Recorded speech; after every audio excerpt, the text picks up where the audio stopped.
Life's a little different here in Southwest Kansas. We do things our own way with a can-do spirit and strong family values, which means we treat people right, and we want the best value for our dollar.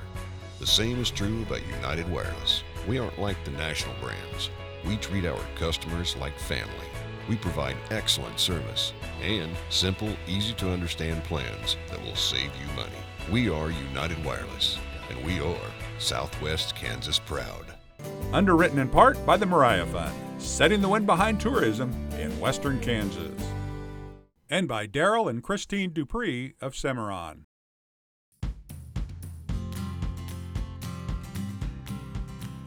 This program is brought to you by the Kansas Department of Wildlife, Parks, and Tourism. Find out more information about Kansas communities at travelks.com. I'm Taylor Dye. I'm the Community Development Director for the City of Cimarron. I'd like to invite you to experience the many opportunities that our charming community has to offer. You'll enjoy the friendliness of our small town, whether you're here visiting for fun, business, or just passing through. We have a colorful history and encourage you to explore our city's landmarks and discover the scenic beauty of Southwest Kansas, and share in our historic past and our progressive future.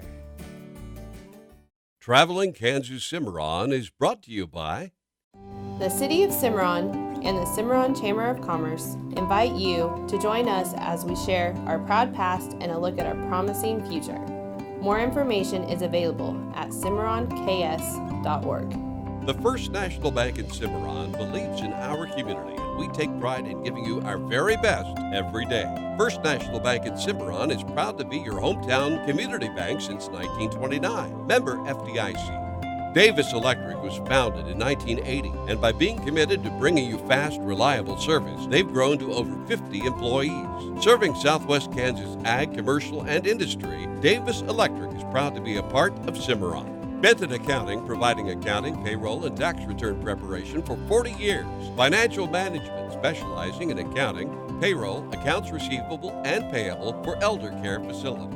Welcome to Clark Pharmacy. We are Southwest Kansas' specialty compounding pharmacy. We offer solutions for hormone replacement, pain, and dermatology, to name a few. Clark Pharmacy is also a full retail pharmacy offering immunizations, free mail-out, and delivery to the surrounding areas. We pride ourselves in giving our customers the small-town service that you can't find at a chain pharmacy. Estamos aquí para ayudarles a entender todas sus necesidades farmacéuticas.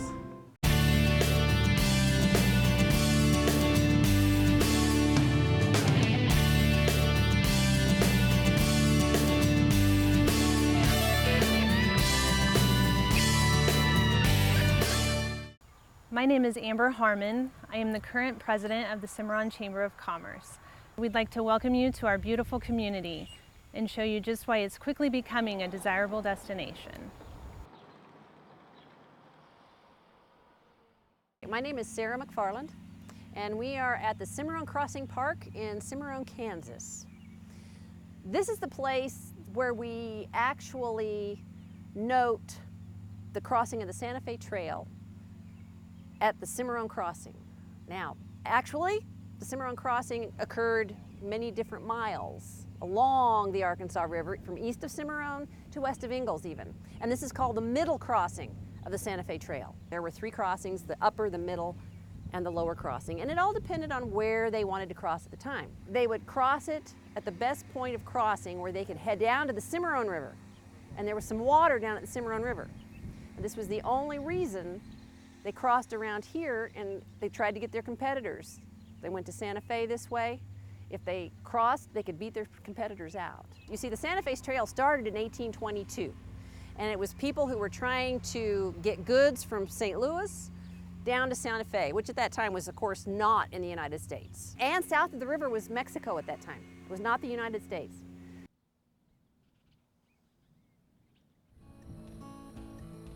There was an irrigation canal, but they started it in the late 1880s.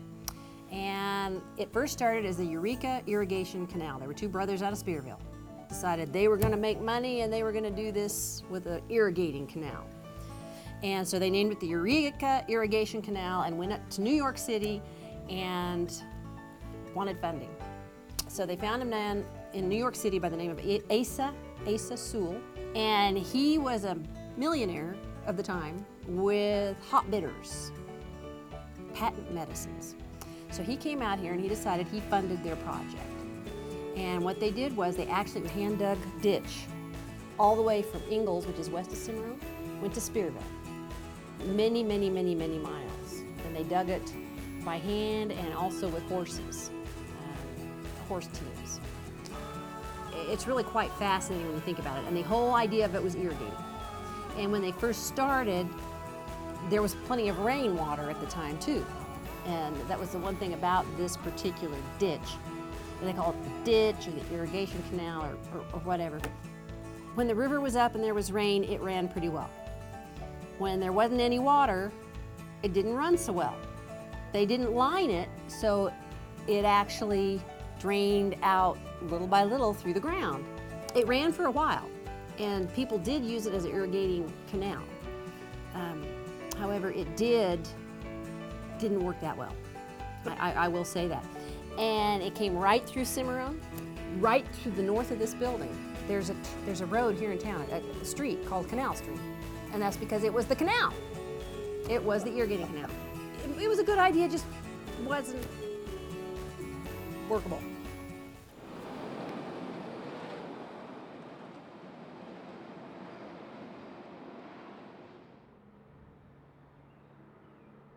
My name is Kathleen Holt, and I am the proprietor or proprietess, whichever you prefer, of the Historic Cimarron Hotel. Well, the hotel opened in 1886 as the New West Hotel, which just is delightful to me to think of, that it opened as the New West 134 years ago or something like that. And then it was built by a probate judge in Dodge City who was the publisher of the Dodge City Times, which eventually became the current Dodge City Globe. And he was Judge Nicholas B. Klain. He built the hotel as an investment for a whopping $15,000 in 1886. Initially, I heard that Wyatt Earp stayed here. And fortunately for us, in the 1950s, the woman that owned the hotel found the original register, and she took it to the dump. And she was literally emptying her truck into the dump, or someone was, and a community member saw it, and he went over and asked if he could have it, and she said yes, so he kept it, and then he gave it to the Luther family, who were town founders. And in that original register, it was rumored that it said Bat Masterson. In fact, it was rumored that it said Bat Masterson and woman. But I went through that register, and in fact, we've written down all the names and things like that. And it's just fascinating because it goes from 1886 to about through 1887 sometimes. And the famous gunfighter that was in it was not Bat Masterson and not Wyatt Earp, but it was Luke Short. And in the research I've done about Luke Short, there are those who believe that Masterson and Wyatt Earp got the credit for being gunmen when the credit should have gone to Luke Short, because he actually had more notches in his gun than Earp and Masterson had. I have never felt so much an owner of the hotel as a steward of its history. I let people wander through it whenever they like. My favorite is probably the lobby because it holds so much. That's the original lobby desk behind me. This is the original rug that we're on here. I do have some throw rugs over it where it's split, but it can be repaired. And a guest one time said, "Don't you need to get rid of this threadbare rug?" But I thought, absolutely not, that everyone who steps on this rug steps where the guest stepped since 1886. And to me, that's just a sense of what's gone there, all those stories, all that history. But you know, to me, the real history lies in the stories of the people who came here. It used to be that every teacher that came, of course, In the Prairie days, there were no building materials, so all the building materials had to be brought in by train. And so at one point, Cimarron had 6 hotels. And, you know, just the idea of 6 hotels in a town of 1,500 to 2,000 was amazing until you think, oh, they wouldn't have had a place to live, so they would have needed to have lived here. So even though it's a limited number of rooms, I like to be able to have people come in and stay and experience that feeling.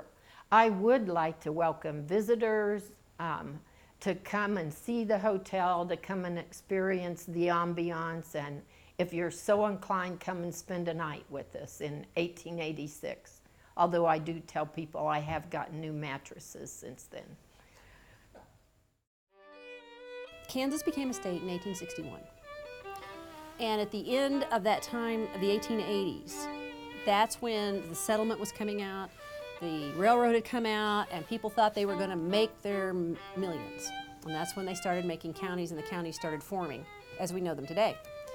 And the individual little towns would vie for the county seat, because they felt that is going to be where the money is going to be made, is in the county seat. Your valuations are going to be higher, you're going to have more trade going on. You want to have the county seat in your little town. So there were many different county seat fights in this area. We were just one of them. Sewell, Asa Sewell, he came and he wanted to make his millions with this ditch, with this irrigation canal. And he poured money into Ingalls. He also poured money into Dodge City. Well, to make a long story short, Ingalls and Cimarron were the last 2 towns that stood fighting each other over this county seat. Who's going to be the county seat? There were elections, there were accusations of fraud, accusations of bribery, and I will say nobody was an angel in this. There was bribes and fraud going on both sides.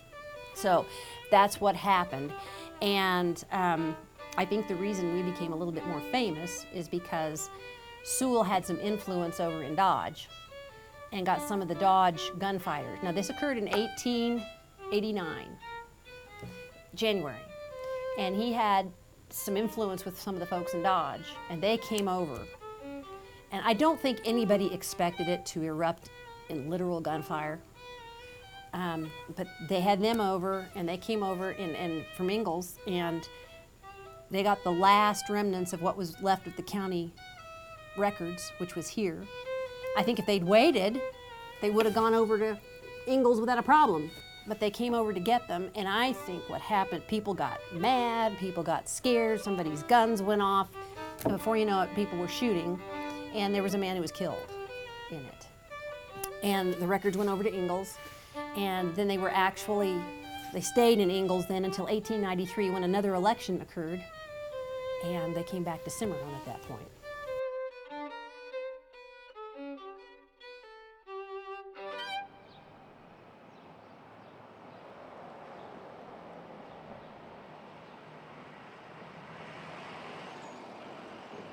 Cimarron City Jail was constructed in July of 1929 as a response to a community need. Crime was on the rise in the 1920s, and the construction of larger jails able to house numerous prisoners for longer sentences was incorporated into the construction of larger buildings such as city halls and county courthouse buildings throughout the state. When access to the large jails for housing prisoners was not immediately available, law enforcement officers would rely on smaller jails that were constructed to be temporary holding cells. In cases of public intoxication, the small jails would often serve as a place for people to sleep off its effects. Other crimes of lesser punishment or shorter terms would also be served in the smaller city jails. The Cimarron City Jail was used until the late 1950s when it wasn't feasible to hold them there anymore. The Cimarron City Jail is newly listed on the State Register for Historic Buildings, which joins the Cimarron Hotel and the Gray County Courthouse.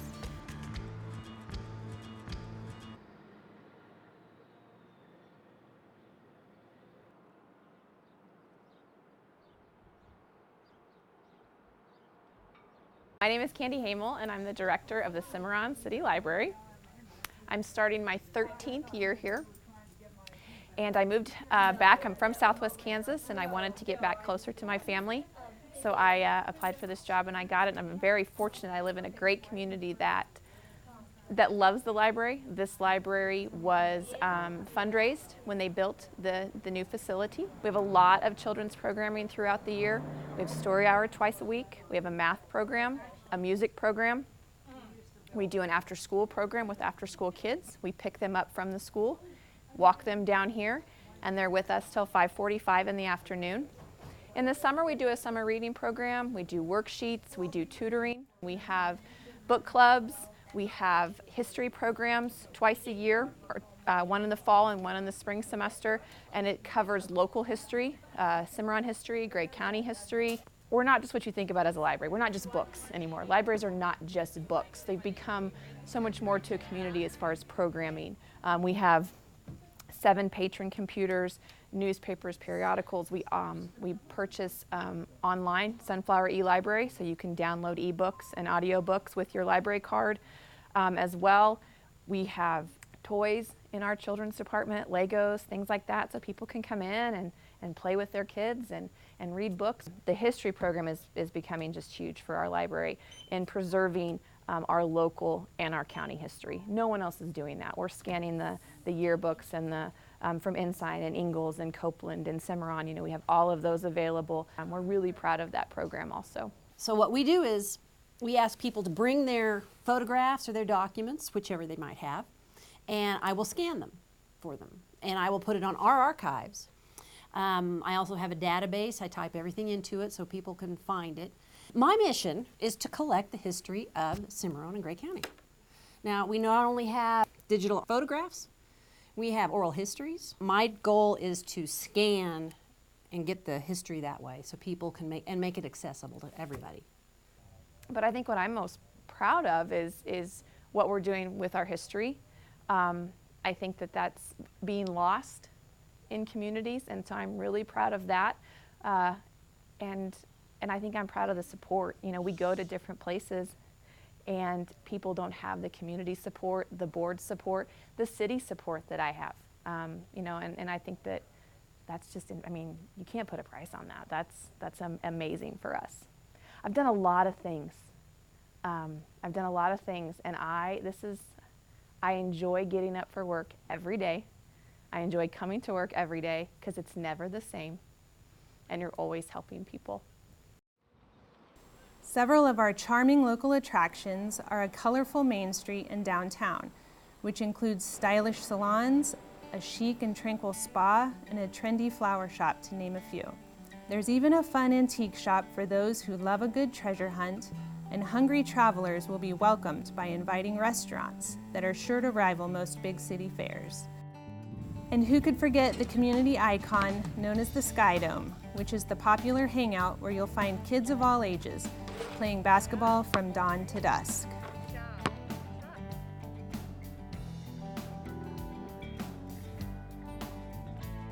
The Cimarron Chamber of Commerce is a volunteer-based civic organization whose mission is to advocate for and support its local businesses.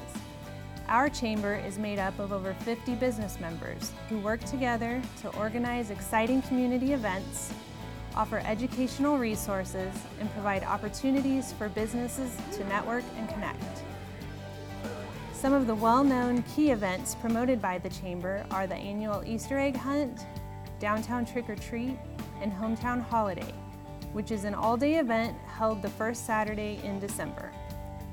This event is fun for the family and includes breakfast with Santa, a parade of Christmas lights, and ends with a local chili cook-off competition. Another big project recently launched by the Chamber is the American Flag Project.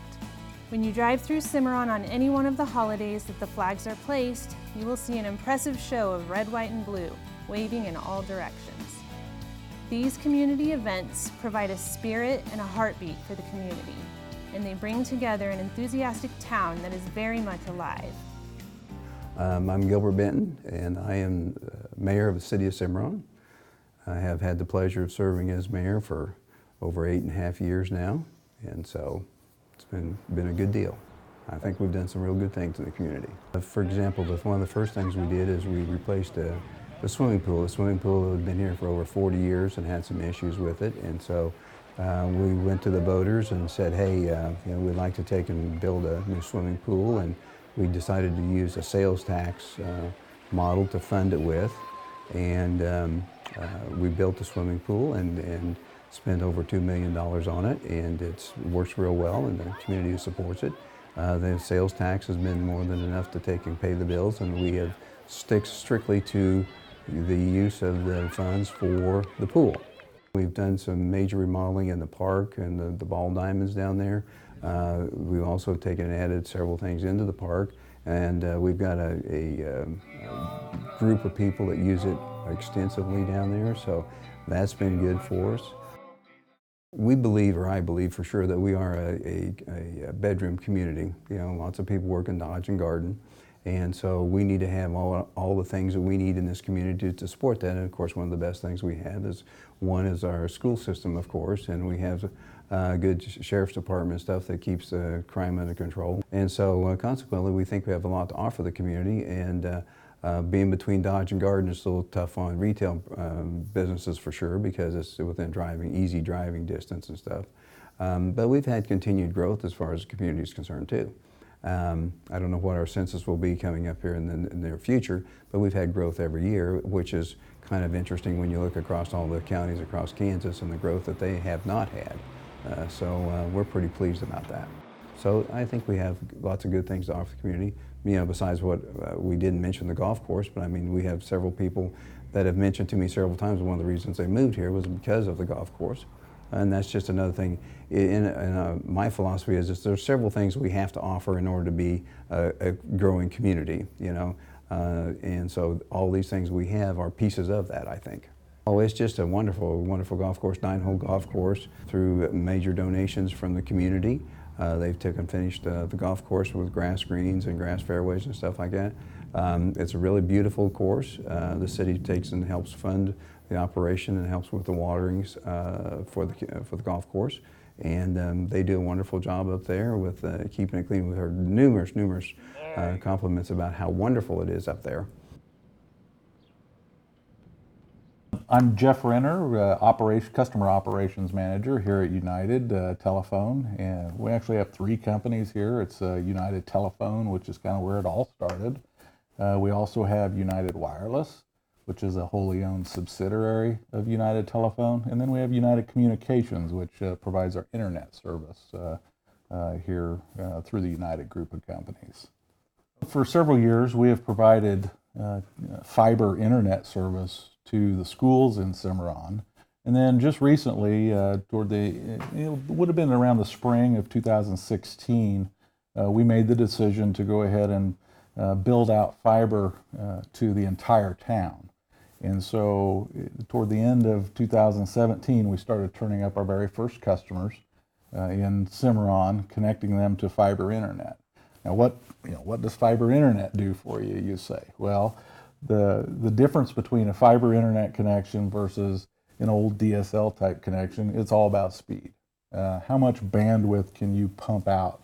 And what that allows us to do is, connect the little town of Cimarron to the world, where other towns that aren't that fortunate to have fiber access, they struggle more with being able to have that connectivity. It also opens up the ability for different types of commerce, gives you different options for entertainment, for example, and also business. There's tons of transactions every day that happen over the internet, and having that access to the rest of the world as a potential customer is a huge economic driver. When kids leave to go to college somewhere and they get exposed to this technology, if we don't have it back home, it's going to be really tough to get kids to want to come back and do business. But also, this technology allows them to be able to do that, because like we were just talking earlier about being able to work remotely, and more jobs and more companies are becoming accepting of that type of environment. So yeah, it's extremely important for the survival, I think, of our rural communities here in western Kansas. Cimarron is a progressive town with many events throughout the year. The Gray County Rodeo is the Saturday after Memorial Day at the Gray County Fairgrounds. A committee of 9 people started the rodeo to bring people to the community for a fun night watching the greatest show on dirt. The Gray County Rodeo is a Kansas Professional Rodeo Association sanctioned event with bull riding, saddle bronc, bareback, barrel racing, roping, mutton busting, and so much more. It's a great event and fun for the whole family. The annual Cimarron celebration is a way to bring the whole community together for a free night of entertainment in our Cimarron Crossing Park. It's a night we honor our local veterans and first responders. The celebration happens the Sunday following the 4th of July each year.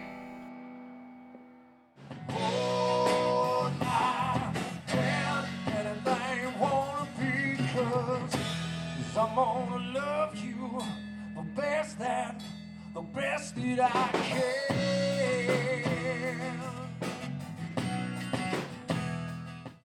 The Gray County Fair happens every year in July. Carnival rides, different displays and livestock shows, and plenty of food are among the many things that make these events fun outings for the whole family. My name's Kurt Worth. I'm the Gray County Extension County Ag Agent. I also work with the 4-H program here. We have very nice facilities here. Mr. Newman died and left money to the county commissioners for a rec program. It was built out here at the fairgrounds, and so we tied it into with our original 4-H building, and now we've put our offices and everything out here, and we have a wonderful facility with basketball courts, handball, and weight facilities for everybody in the county to enjoy. My favorite thing is the kids and watching them grow and show, and that's what we all kind of call it, is growing and showing together with our livestock. They do tremendous with it.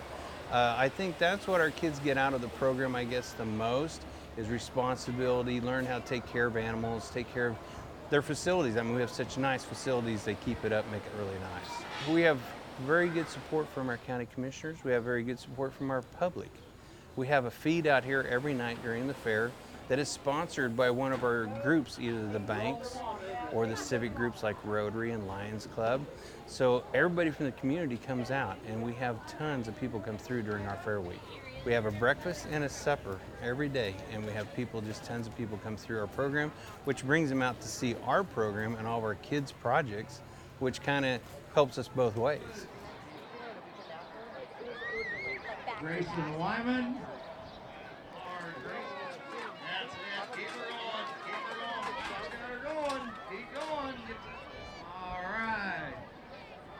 Keep rolling. That's right. All right, good job. Woo!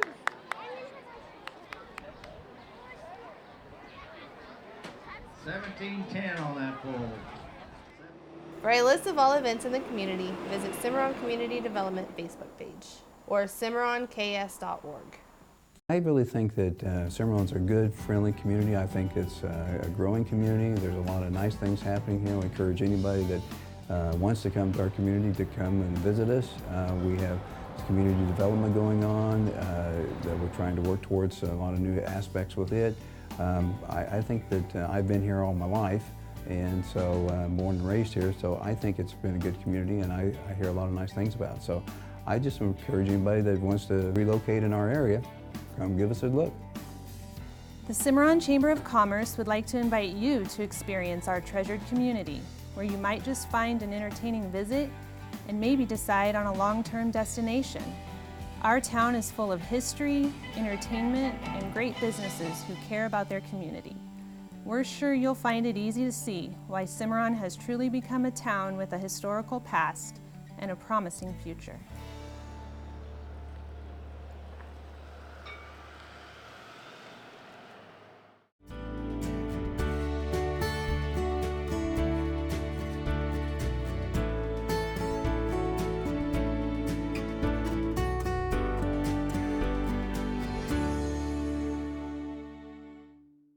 Traveling Kansas Cimarron is brought to you by The City of Cimarron and the Cimarron Chamber of Commerce invite you to join us as we share our proud past and a look at our promising future.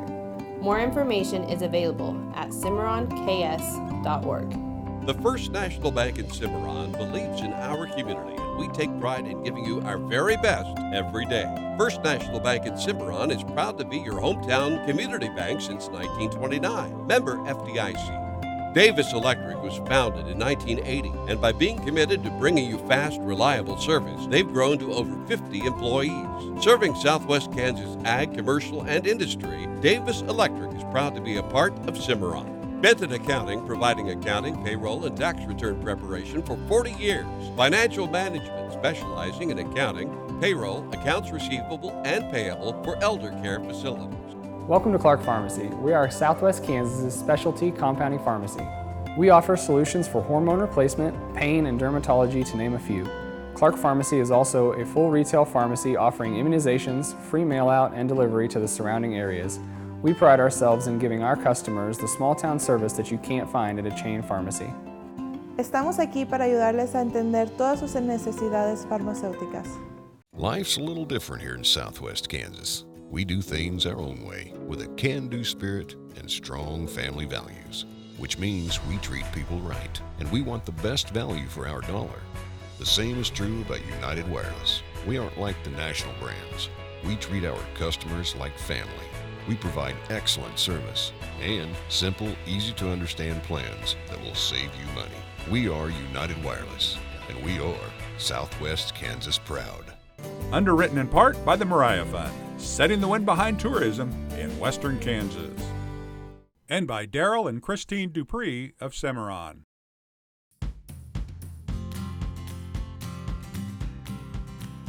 This program is brought to you by the Kansas Department of Wildlife, Parks, and Tourism. Find out more information about Kansas communities at travelks.com.